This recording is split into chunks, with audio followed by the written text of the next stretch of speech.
BBC дүрбүсүндө подкаст уктуруусун угуп жатасыздар. Сиздер менен кайрадан мен Кубат Чекиров. 25 ноябрда Бишкекте Конституцияда каралган биринчи элдик курултай иштеп баштады. Биз Нарын районундагы Миңбулак айыл өкмөтүнөн курултайга делегат болуп шайланып келген Жылдыз Касымованы кепке тартып, кандай корчунду маселелерди көтөрүүнү көздөп келгендигин сурадык.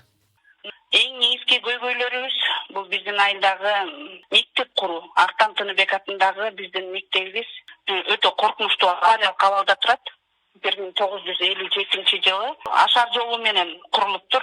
12 жылдан бери биз бардык жерге кайрылып келатабыз. Нарын районунун архитектурасында бизге аныктамасын берди. Биринчи корпусту иштөөгө жараксыз, өтө коркунучтуу авариялык абалда деп аныктамасы келди да. Анан биздин ата-энелер дагы ошол жерде 650 бала окуп атат. Азыр болгон 300 орундуу мектепте ошо 650 бала окуп атат экисинен. Балдарда эч кандай кружок деген жок. Билим сапатыбыз дагы мына же кружок болбосо, же ачык сааттарды өтө албаса, же класстык саат өтө албаса, же кружок өтө албаса, балдардын ошо билим берүүлөрү аябай аксап атат.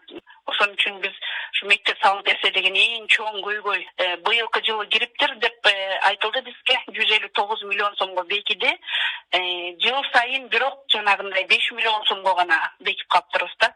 Ошондо бул биз эсептеген боюнча 27 жылда бүтүп калган атат биздин мектептин курулуш иштери. Анан бир колубузга ушинтип авариялык составда немеде турган мектепке балдарыбызды кантип окутабыз деген ата-энелердин дагы өтө көйгөйү болуп атат. Шыптары түшүп калуу коркунучунда болуп атат.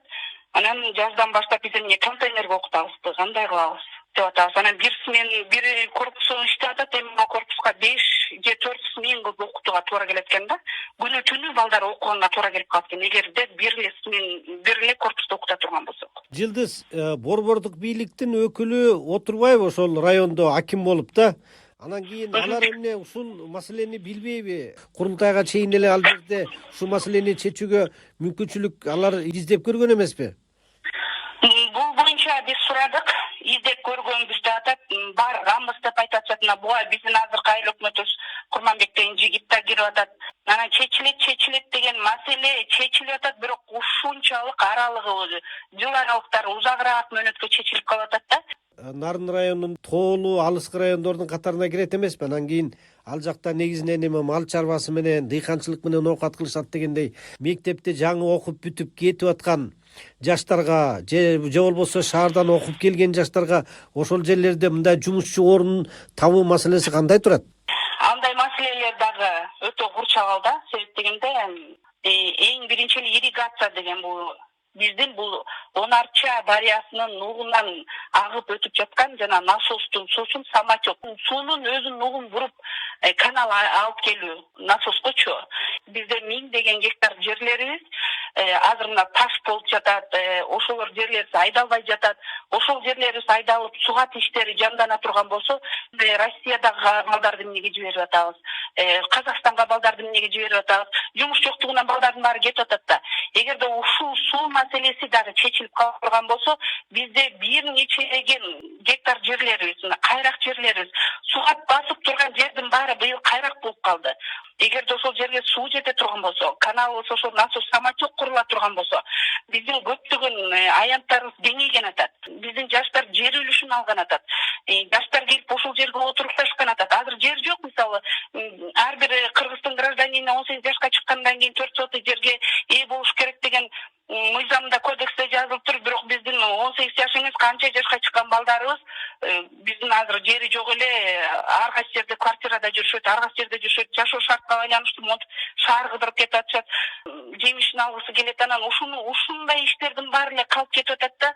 Биздин экинчи эң чоң көйгөйүбүз ошол насос маселесине көңүл берсе деген суроо болуп келди.